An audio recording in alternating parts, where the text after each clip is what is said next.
Hi, Hello, I'm Julian. I'm Gumshoe Tom. We are Team Binge. We are here to talk about episode 2 of A Murder at the End of the World. This episode was called The Silver Dewey. You can't just say it. You can't just say Silver Doe. Didn't know that's how that word was pronounced. So, The Silver Doe, which is the book that Darby wrote. And I would describe this episode, Tom, as the love story of Darby and Bill, right? Just a beautiful two bangs, people. Sorry, their hair. I'm talking about their hair. Thank you for clarifying. Thank you for clarifying. For Is it a love story or it's like their origin story? I feel like this is more like how they came to be, how they met. We haven't really seen their relationship quite much in this one. Tom, I'm sorry. Do you hack into a train station's light for someone that you don't love? Answer me that. The times that you've hacked into a train station's light system in order to send a Morse code message, have you loved that person? I feel like this is just what hackers do with their free time, just to kind of show the other hacker, hey, look what I can do, kind of a thing. I don't know if it's necessarily I mean, obviously, they're establishing a relationship here, but I don't think it's necessarily for love. Okay. Tom doesn't believe in love. Write it down, people. Yeah, All right, we're going to go through episode 2. All I could think about when you said that was like the MIT building where they hacked it so they could play Tetris with the lights on the outside of the building. Forgot about that. But we'll dive into once again, the murder suspects at the retreat in Iceland.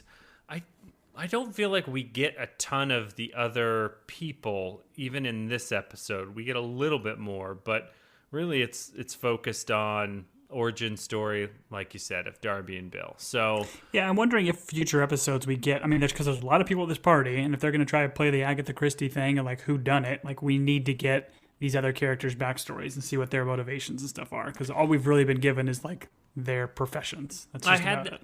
I had that question for you. Do you think it's going to be like the after party where some of these other episodes we're going to go into other characters' perspectives to give? I don't think so. You don't think so? I mean, it's only 7 episodes. Yeah, I don't think they have enough time to do that. Okay, Yeah. That's fair.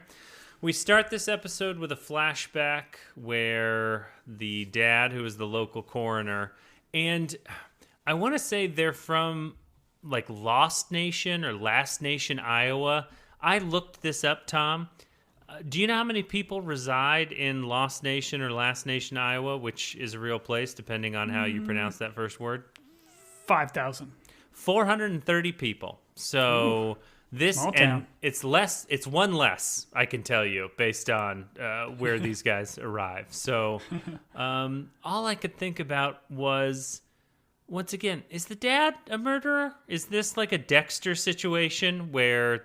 Because was Dexter, what was he? He was a forensic science. Did you watch Dexter? Pathologist or something like, yeah. And he was like, I think he was, I don't know. I'm not going to try. Like, he was like a consultant maybe and would come in to like say how these guys died because he was a killer and he knew how to do it. But yeah, I mean, what a twist that would be if Darby was the murderer and like learned this from her dad. And it's like going from her perspective and they're just playing with us the whole time. That'd be great. Right. You heard it here first, kids. Darby's the murderer. But maybe the dad. Anyways, so the present is Cyan trying to revive Bill. And she, for an astronaut, jumps to some mighty conclusions here. She's like, oh, it's probably a morphine overdose. We need Narcan. I don't know. And I feel like in the last episode when she sees him outside the window, he's got like blood all over him. Not like a massive amount, but it's like kind of like on his face and on his shirt. And I feel like, I mean, if this was like they're trying to play it off as an overdose, I mean, an overdose wouldn't have you.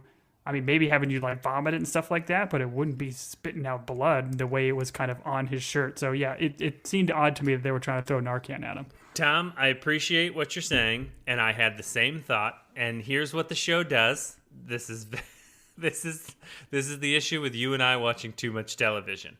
You're exactly right. in the first episode, the way they end it, you're like, oh, he's been murdered, like blunt force trauma, blood, lots of blood. In this episode, they make a point of saying if he was overdosing, he would have seizured and he hit his head on like a mantle, and that's where all the blood. They make a comment there, which is very much I missed it. Some sort of writing like, hey, we know we tricked you in episode 1, but guess what? Like, this is how it all works out. So this was a point where I also thought, like, hey, he's wearing a ring that's like telling his body temperature and stuff. Wouldn't that ring give you some idea of like time of death, what was going on with his vitals, all of those things? Unfortunately, no. Only works for baths. It can only tell you when you're ready for a cold bath or a hot bath. That's it. When she checked into the hotel and the butler was like, here's your ring, it does 2 things. It opens your door and it runs bath. This ring, the amount of technology in this, more than went up in any spaceship that went to the moon. $4 million this ring costs, but it only does 2 things. The box it came out of, it was a fancy box. This is essentially that one guy that made that juicer that like the juice would come to your house and the juicer would squeeze the juice. And then that company got destroyed when someone on the internet was like, you know, you can squeeze these bags by hand and it's the same exact thing. That's this ring. This ring does 2 things really well. Also, it like tells you the news. So it's essentially a newspaper. Whatever. Anyways, I was like, this ring should help with murder. But and maybe it will, right? Maybe she's going to like hack into the Gibson and she's going to find information that clues her into what happened. I hope so. We cut to a flashback of her as a kid. We have this Leanne Duffer, and they say it's a suicide. And the cop, very rightly so, is like, you brought your kid? And her dad's like, oh, it's fine. It's bringing your daughter to work day. You think I'm not going to bring her to this crime scene where this body's floating? So I think a very important thing that happens in between that flashback and present day is as she is exiting room 11, she runs into the hotel guy and she knocks over T. And she says, was that going to room 11?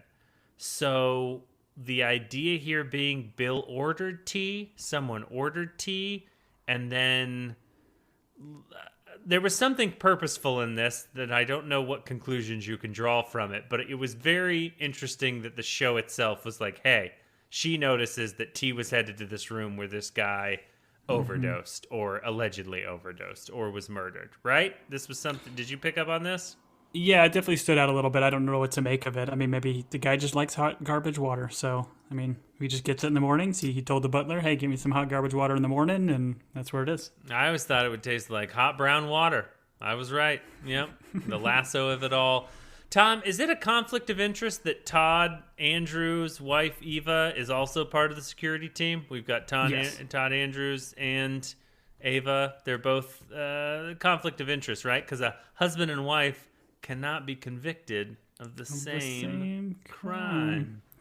Yeah, it does seem a bit goofy. She's apparently also the pharmacist, just handing out drugs as part of the security as well. Oh, that's right. That's right. You're in the pocket of Big Pharma. You don't think we should just be able to take whatever pills we want. Nope. Actually, that would be the opposite of in the pocket of Big Pharma. Anyways. It does seem goofy that she does take these pills, right? Like she's letting really them swab them. She's taking pills. Yeah. She's not very, I don't know. For someone who's suspicious that they're all painting this as like an overdose, she goes with it. But she's sad. I don't know. What else do you do when you're sad? You take pills, right? They haven't really. I feel like later on when they meet with the whole group, that's where they lay out that this is how they think she died or he died. So I think at this point she's just in shock and needs to get some Z's. I do want to say that when she does take the pills, she instantly feels better. So this episode of Team Binge is brought to you by Pharma. Take your pills. Cut that into the ad break, Tom. Not please. A specific one, just all of them. Take your pills. Not too many, though. Not too many, because that's when the lawsuits start. So take the right amount. We don't know what that is.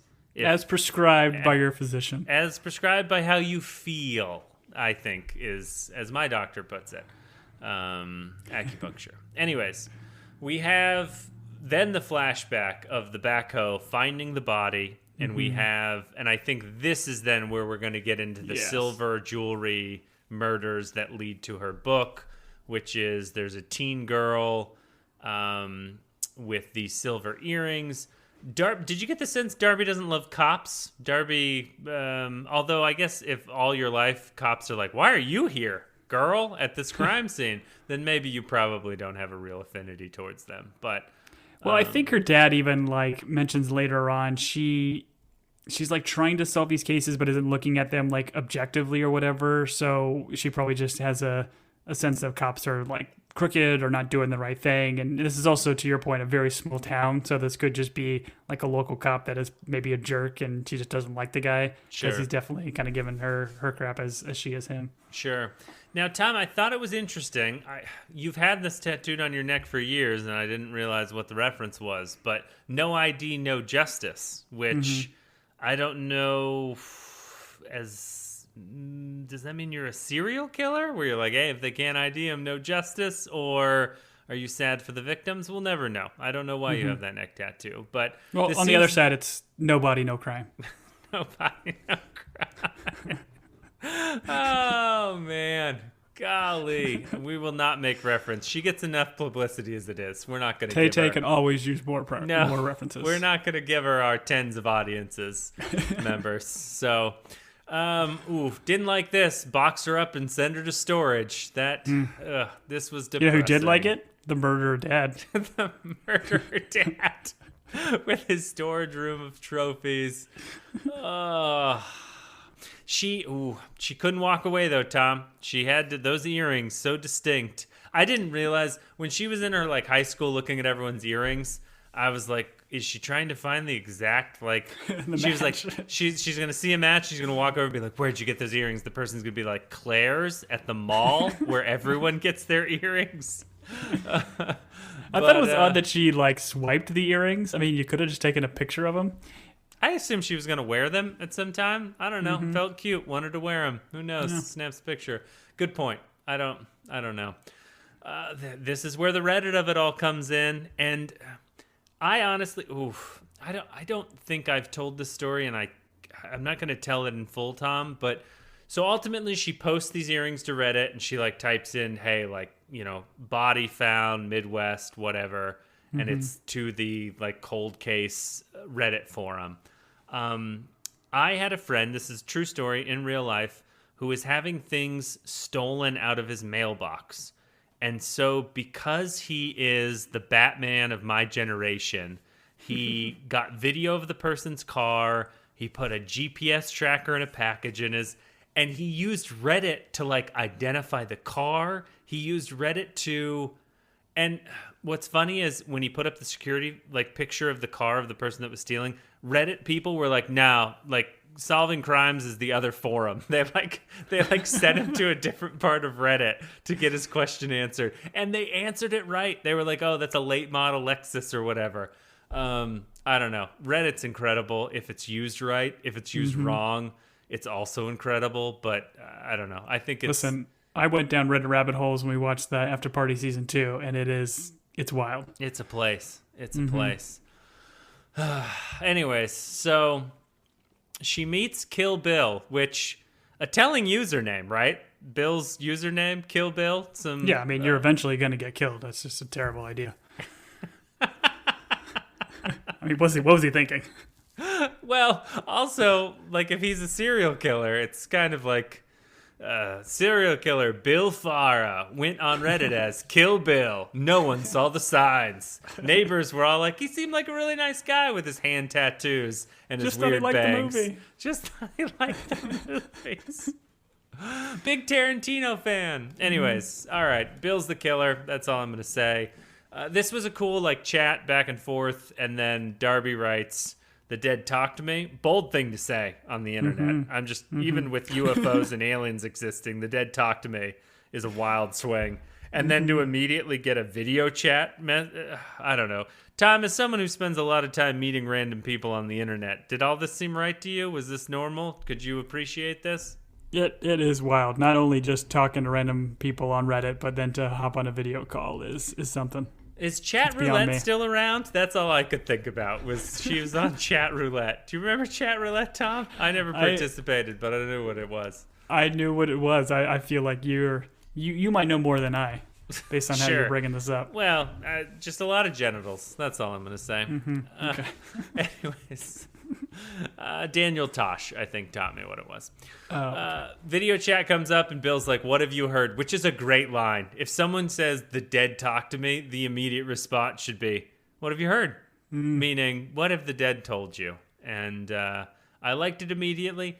Didn't love his bangs. Didn't love his tattoos. I would have been terrified had Bill showed up on the video chat. That's all I'm going to say. He's got a look. It's bangs with a little bit of a mullet as well, which I appreciate. Yep, and his username is Kill Bill.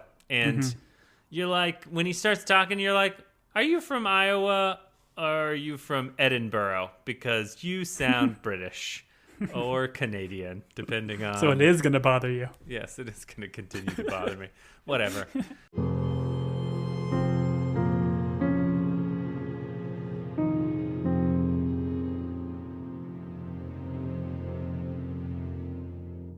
Don't miss out on the last few weeks of football action with Prize Picks, the best place to win cash while watching the playoffs. The app is simple. Pick more or less on at least 2 players for a shot to win up to 1,000 times your cash. Download the Prize Picks Daily Fantasy Sports app today and use code FIELD and get $50 instantly when you play $5. That's code FIELD on Prize Picks to get $50 instantly when you play $5. You don't even need to win to receive the $50 bonus. It's guaranteed. Prize Picks. Run your game. Must be present in certain states. Visit prizepicks.com for restrictions and details.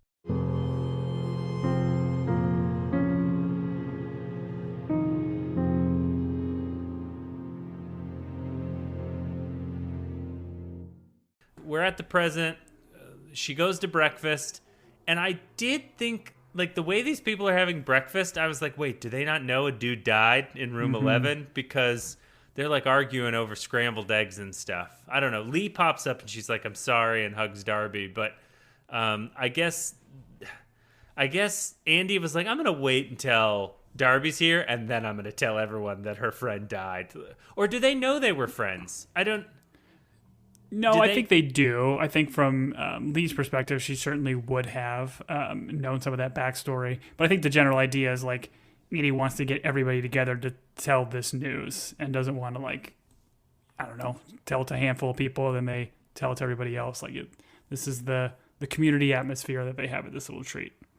The adage I live by, Tom, is you don't want to be the last one holding the bad news bag. So as soon as you can pass that off and tell people, you tell people. That's the adage I live by. Don't hold on to it.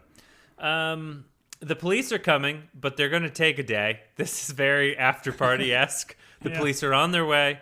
It's going to be 24 hours. We're going to have to solve this murder on our own. But no one's trying to solve the murder. Go ahead. Are we only going to get 24 hours of the show? But, I mean, like, the coroners come at the end of this and take the body. So, like, the assumption is the police kind of come and went. Like, they're not going to sit here and interview everybody because Andy's just going to say, oh, it was an overdose. And, I don't know, give him money, give him some kind of evidence. I don't think we're going to get the cops involved. No, I'm joking. I don't think it was a 24-hour. I think he says, like, the police are delayed in coming. Yeah. But no body, no crime. Why is that going through my head? Did you incept me with more Taylor Swift lyrics? Is that what's happening right now? No, I mean, I said it earlier. I don't know why you're saying it again, but I'm for it. Okay. I hate you for incepting me with... No, Tom, forgive me. I've got to now say it 7 times. Because when you say something negative, you got to overcome it with 7 times. So okay, I'll count it for the rest of the pod. I like you. You can't do them all in one. Nope, You're that's a fine cheating. Nope, person. you get 1 for this. 2. Nope. Whoa. Why are you struggling after 2? I respect you. All right. You know, let's move on. I'll hit the other. I think I've only got 1 left. I'll hit the last one as we move on. Okay. So the gentleman you pointed out in episode 1, there was a guy that didn't get 5-star treatment, that he showed up, like hopped out of the bed of a truck. I believe his name is Rohan. We'll call him, because he rode in a truck randomly, we'll call him the writer of Rohan, and he is sad. He seems to react very strongly to the death of Bill. Did you catch this? Did you clock this? I did not. No, not because I admittedly only watched the second episode once, so I missed that. What did he just seem to? It just kind of got him more. Yes, did he seem to have a relationship, or he like was? Everyone else is kind of like butt sniffer sad. He was like legitimately very sad. Okay. So I thought that was interesting as a writer of Rohan that he was that sad. Once again, this is all part of the Lord of the Rings universe. Anyways, also The Killer with Michael Fassbender. Yeah. Plug. We did the Rings of Power show. You can go watch our pods on that. See how much we enjoyed it. Yeah. Spoilers. We loved it. Just best TV show anyone spent $1 billion on. Because no one else spent $1 billion on a show. And it was god-awful. Anyways, Andy Ronson, tech genius, is like, listen, we could all go home and be quitters. Or Bill wouldn't want us to be quitters, and we should stay here and figure out global warming. Real tough to be like, you know what, I'd like to quit. I'd like to go home because there's murdering or ODing happening around. I guess they don't think it's a murder, so... I don't know, Tom, do you stay in this situation? You go. I think I'm kind of like, hey, weekend's kind of ruined. Like, as good as this omelet is, I'm probably going to head home because that guy died and he was Fangs, the vampire. Yeah, that's gonna hover over this group, I'd imagine. But, I mean, I don't know. Does not. It does not hover over this They move on to the group. movies pretty quickly. So quickly. They're like, hey, the most important thing we should do right now is watch a movie. Go watch a sci-fi movie made by AI. Oh, it's incredible. It's incredible. But I mean, he makes the case, like the idea that, bringing everybody together, clearing your schedules, all this stuff, like when are we going to be able to do this again? I mean, I think that's fair enough if they're really trying to solve some sort of global catastrophe. But I don't know how they're getting there by watching the sci-fi movie. Once again, this is a show thing. The show's like, listen, the reasonable thing would be these people would all leave because someone died. But as a writer of the show, and we need to keep all people here, we're going to bring up this conversation. So Lee wants to stay. She's like, listen, community is all we have in the face of loss. I was like, cool. Everyone's staying. You know who's not staying? The plumbing in Darby's room, because Darby shoves so much toilet paper in that toilet, ultimately to get the one ring to rule us all, right? She has to go down to she gets the butler to go check on. I appreciate the butler. He's like, yeah, plumbing's not really my thing. He still runs off though, right? And then she does some little hacking to seemingly make her key like a skeleton key or a skeleton ring that gives access to everything. She made her ring the one ring to rule them all. She forges it. She forges it through hacking, which is what Sauron did. We all know that. Speaking of things that Sauron did, she then goes to Bill's room. Bill, just under that plastic sheet, just baking in the heat. Just right by the window. They're like, hey, we'd like this body to be well done, so we're going to leave it in the sunshine under plastic where it's going to get a little bit funky under there. Just all I could think about was, man, that's gross. Maybe pack some ice around that body. That's all. But is your assumption is this room has been heavily tampered with, or do you think that they just went with the Narcan thing and covered him with a sheet? Heavily tampered. Okay. Although I don't know what we're supposed to think about Ray, because she's like in his room and she's like, Ray, talk to me about overdose victims. And I was like, oh, cool. This is a buddy cop movie where it's her and AI, which honestly, I'm starting to love AI based on how helpful Ray is. So we've been pro AI before. We continue to be pro AI. Certainly as it writes scripts for. I appreciate when FX is going to put out the memo that's like, A Murder at the End of the World was written by AI. You're welcome. Thank you. Mm-hmm. Britt Marling is a robot. I don't know. This is then where she talks to Ray and they're talking about overdose. This was a little bit heavy-handed to me. They're like, oh, who would inject? And sloppy? It's like, what drug addict who's right-handed would inject into their right arm? I don't know. I want my mysteries to be a little bit more difficult than this one, because she very quickly... didn't we know he was murdered? I don't know. I think that's just the idea, right? Like the people are telling us that this was an overdose, but we very clearly know. So we're just trying to get this character in Darby to get past that and to unequivocally say part. He was murdered, and so they're trying to fake it. The injector has no prints. He was injected in his right arm. Great. And then Lee enters, and she's got to hide in the bathroom, which I feel like there's a moment here where Lee looks directly at Darby. The way it's cut, I was like, oh, there's no way she did not see her. You would not see that person. But what's important is that Lee is, I guess, upset, and she's rifling through his stuff. What's she looking for, Tom? She's looking for artwork. I'll give you choices. Ready? She's looking for artwork. She's looking for the blueprints for Zoomer and how he was made as a robot. Or the third and last choice is she is looking for the DNA test that proves that Zoomer is Bill's robot child.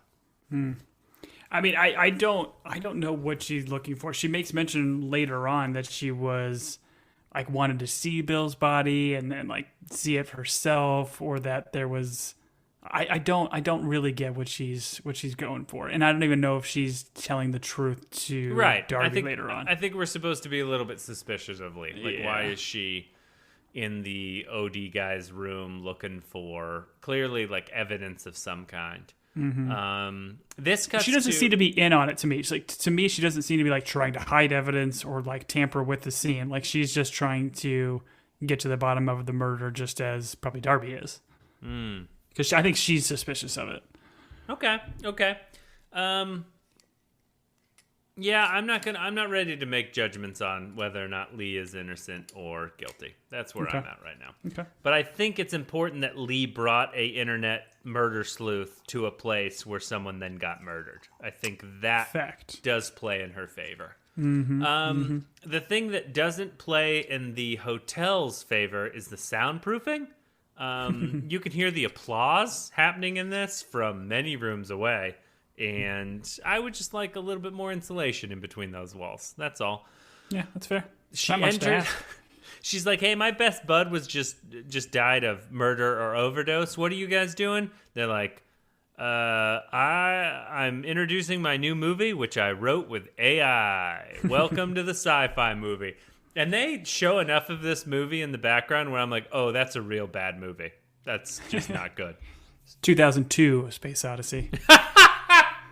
Tom, 2001: A Space Odyssey was on my flight, and I was like, maybe stuck on an airplane, maybe stuck on a building, put on its side, thrown through the sky is the right place to watch this movie. I did not. I watched Saving Private Ryan, which that movie is incredible. Anyways. Yeah, fact.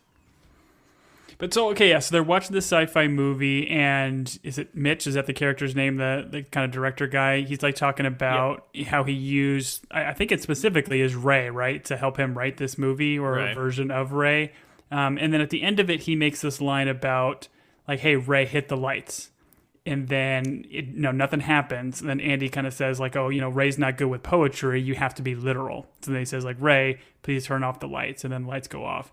I feel like that, to me, is kind of like a big hint for maybe something that happens later. Again, I'm still thinking like it's a Zoomer. Like maybe somebody's going to say something to Zoomer. He's going to take it literal and not take it for like a saying or a phrase or a slang or something like that. So I want to kind of put that in my back pocket and kind of keep an eye out for it. Sure. There's a scene where Zoomer's about to do a skit for the group because this is a team building exercise. And Improv. Before he goes on stage, someone goes, "Hey, Zoomer, break a leg." And then you watch this kid just shatter his femur in front of everyone. And you're like, "Oh, he's so literal. Oh." And then everyone's like laughing and applauding. And Zoomer's just writhing in pain. Well, fake pain because he's a robot on the stage. I like it. I like where you're coming from. I think what's interesting is when Mitch, whatever his name is, the director, writer, movie maker, is talking about collaborating with Ray. He's like, like in a world where the entertainment business is like AI's bad, don't let them use it, like humans should write this stuff. He makes a case where he's like, listen, I've only read so much, I've only seen so much. Ray's read it all, he's seen it all. He's read Shakespeare, he's like, and so like me to rely on him to help me with this, that's why. Honestly, I was like, I'm kind of on board with AI. That makes sense. Like it's like Neo in the Matrix downloading everything into his brain and then being able to use it. So we fake we're pro AI. After listening to the director's speech, I'm now pro AI, Tom. Big fan. Yeah, it's of AI. It's the difference between having AI write and do everything for you versus using AI as a tool or an assist to help you do something else. Like that's Sure. where a lot of the generative AI right now with like ChatGPT. Like I can write a letter, but then I can put that letter in ChatGPT and make it sound a lot prettier by just gussing it up or tweaking and changing it or editing the grammar or whatever else. So there's uses for it for sure, but yeah, in cinema and art, and that's definitely a very subjective conversation. Oh, interesting. Okay. I didn't realize you were out of the pocket of big AI. I'm in the pocket. I love it. Send me, I don't know, Bitcoin? Does AI still pay people in Bitcoin? Crypto's doing great this year. Crypto is doing a thing. Anyways, all right. Darby tells Lee, I felt like this was strange. She like confides in Lee very quickly, where she's like, Bill didn't inject himself, and then she's like, what were you looking for? Like, I knew you were in the room. And I don't know, like I don't feel like we're so early in this, you don't have any allies, so don't lay your cards on the table. But I guess because Lee's maybe her hero, and based on what she saw in the room, like, did you feel it was quick to kind of give this stuff to Lee or let Lee know what your thoughts were? Yeah, I think so. I think she feels like she has a kinship with Lee, and I don't really know what, if any, sort of relationship they have. Like, again, like Lee were kind of coming up and like hugging her right away and like consoling was seemingly a little bit out of place-ish. I don't really know what their relationship is, but I agreed. It kind of took me out a little bit, but I'm assuming that's just a show thing to move this relationship on. Sure. Also, there's a movie playing, so is this the right time to be discussing about the real death of someone while maybe the greatest sci-fi movie in the world is playing, right? Listen, when Andy does that like big shoulder turn, like massive, and like didn't tell them to shush, didn't tell them to be quiet, but he was very heavily implying it, I thought that was pretty great. Yeah. Yeah. He went a lot further than I would go in a movie theater. I would do like the half shoulder turn, just say like, "Hey man, I hear you. Let's quiet it down." But he like stared daggers at him. I watched the third Christopher Nolan Batman movie in the theaters, and these two dudes next to me, I don't even think they were that bad, but they kept talking, and eventually I was like, "Hey, can you guys stop talking?" And I felt terrible the rest of the movie after the movie. I like hung out afterwards, and I was They're like, the jerks. I should go apologize. Because they weren't. They were just nerds that wanted to talk. Like, it was like borderline. And eventually you get yourself so worked up, you're just like, hey, can you guys shut up? And they did not deserve the amount of heat I brought to them. I still think about how bad I feel about telling them to shush, which... Listen, you're in a movie theater, quiet down. You should not be jawing back and forth or whatever else. You are in the right. Yeah. When I was texting all of my friends about it while I was at the movie in the theater, I just felt real bad. Anyways. I'd rather somebody be texting than be chatting next to me. Oof, okay. All right. Unless it's AI. Big AI guy over here. All right.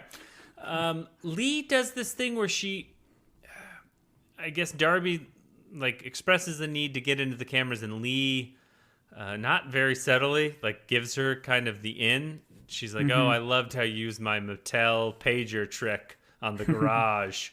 Well, she even ends it by saying like, "Don't get caught." Like just trying to say like, "Hey, listen, I know you're going to sleuth. I know you're going to look into this. Like, be cautious. Don't get caught." So what's funny is she told her all this, but I don't feel like she used it to get into the cameras. Like she still had to, I don't know. Well, I think this was like I think the idea is like the kind of hack that she did with this garage thing is a similar type of hack in terms of getting into this, I don't know, she's like the lighting system, right? Because then she put like a smart light bulb out, and that got her access. So I think it's just like a means to it. It's not like she used the same little handheld device. Sure. See, this is why I need you, Tom, because you're the expert hackers. I'm just the guy that watched that Angelina Jolie movie about the hackers. It was called like Kids Computers. with Computers. Yeah, that's what it was. So that's my reference point. So it's nice to have a real life hacker that I can talk to. A gumshoe, a hacker, and a lover, might I say. You know, Triple threat, baby. The three things that I will say about you at your funeral. Please, and on my tombstone. I'm not going to be there. I'm going first. We all know it. True.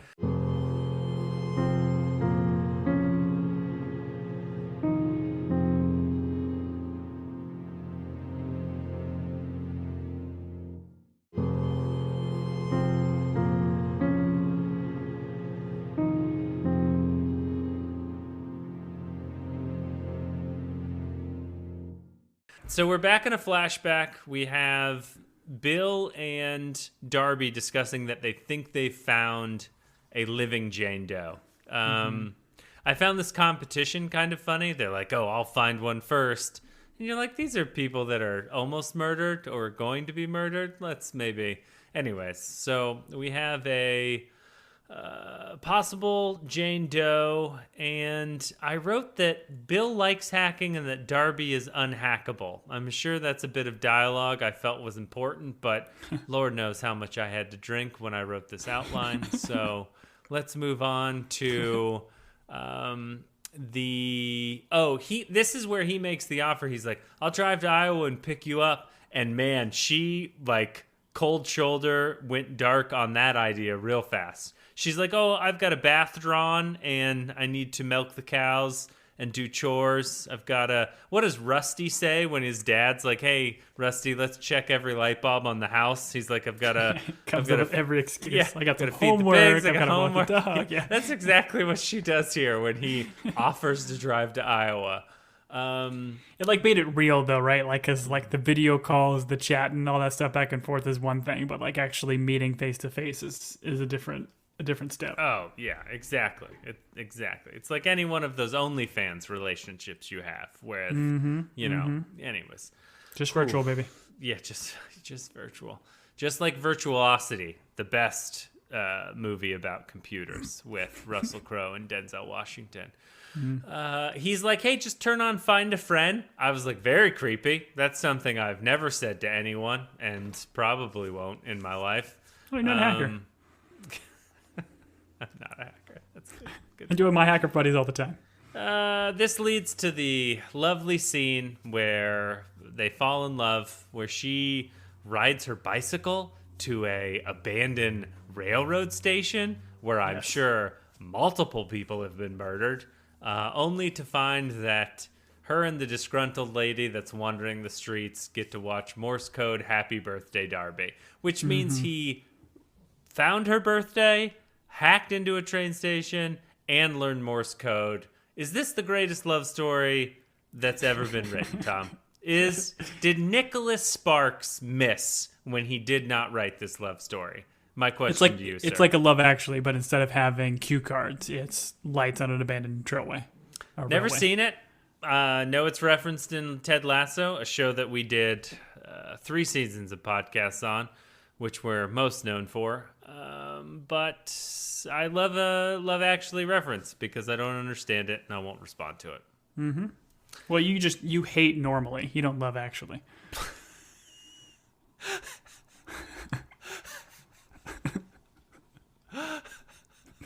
That's good. That's good. I'm gonna listen. I don't know if it is good, but no, it is. I'm gonna think about it for a long time. That one's gonna reside with me in my soul. That was good, Tom. I appreciate you. There's 7. There's my 7th compliment. You're welcome. All right. I think all of this leads to her remembering like LED bulbs can be programmed, and so she then pulls a bulb, finds out Zoomer's birthday is the password, which allows her to get into the cameras. And you know what I don't love, Tom? I don't love like random security footage that you have to wait for the jump scare. Don't like it. Don't love it at all. We find Zeba at Bill's door. We haven't really gone into Zeba. Which one was Zeba? Was she the... She was the end-to-end encryption person, End-to-end and she kind of goes to encryption. the door. Because again, the whole thing is we've got a camera at Bill's door, just like looking out into the hallway. Ring. Right? We're not sponsored by them. We could be. Ring. Yeah. When you want to know who's murdering you at your door, ring. Monthly subscriptions that end once you've been murdered. Use the promo code Team Binge. Nice. Thank you. But yeah, we don't really know what her backstory is, but this gives us a little bit of like, okay, suspicion, and maybe we're gonna find out more about what she was doing, why she was kind of at that door. But I think like the most interesting thing in here is like the lights in the hall. So after we see Zeba, she's there for a little bit, she leaves. Then we see like lights come on in the hallway, and then lights go off. So that the assumption is there, the door is opening, somebody's coming in, and the door is closing. But the we way don't this see the camera people is on camera, you're saying. we don't see it. And the way this camera is kind of shot and angled, I think the argument could be made. A kid could be coming into this room because they're small and they're out of frame. Oh, wow. So Wow. So that tells me like that's kind of what's going on. This kid is entering the room, but you can't see it. It also goes back to the whole like no prints being on the injector. Like if this is like really a robot kid, maybe the robot kid doesn't have fingerprints. So again, it's still kind of leading me in that direction. Tom, a lot of respect. Did not even think about the height difference between a kid and an adult. I do think from a hotel perspective, that camera is poorly placed. It should cover anyone standing in the doorway. That's why we use Ring. Ring gives you a 720 degree view of... 720 would be... I'm not going to do that math. I think it's a snowboarding trick. Anyways, good point. I like it. I like it a lot. You do notice, the light and dark of the door opening, and you wonder, okay, so Zoomer's the killer. Interesting. The way you mentioned the jump scare too, like there shouldn't have been a jump scare here, right? Like she's watching camera footage. Like there shouldn't have been like a jump in the camera and then somebody staring right at it. So the idea maybe somebody's playing around with the camera footage and maybe they locked it out. But I don't know, like, do you think this guy in the mask actually enters the door? He's just kind of standing by it. We don't actually see him, like, walk past the camera or anything. And there's also a very weird deal where, like, the mask seemingly, like, digitally changes. Like, it's this weird, like... Glitch in the Matrix? Like, yeah, well, it's like, it starts as this, like, plaster of Paris looking, just two eye holes, bright white mask. And then as he kind of steps back, he or she steps back, it, like, digitally changes and almost is, like, clear or black. Like, I don't know what to make of this quite yet. Yeah, I don't either. I just know that it scared me, and... It was good. It would have been better had the person in the mask, like, slowly walked over to the room, like, checked the number, like, looked at their paper, checked the number again, make sure they're at the right room, instead of just throwing their face in the camera like they do in the show. So good. But I appreciate what the show's doing. They're throwing us some confusing stuff. I hate when you can solve a mystery in episode 1 or 2, so it's nice to be confused for a little while. Have some mystery. What is life but not a little bit of mystery? The coroner shows up and takes the body, and there's not a lot of pomp and farewell. They just take Bill away. You'd think the coroner would use some of that snow outside to really pack that icicle in a little bit, but they do not. No, at this point, he's probably burned to a crisp.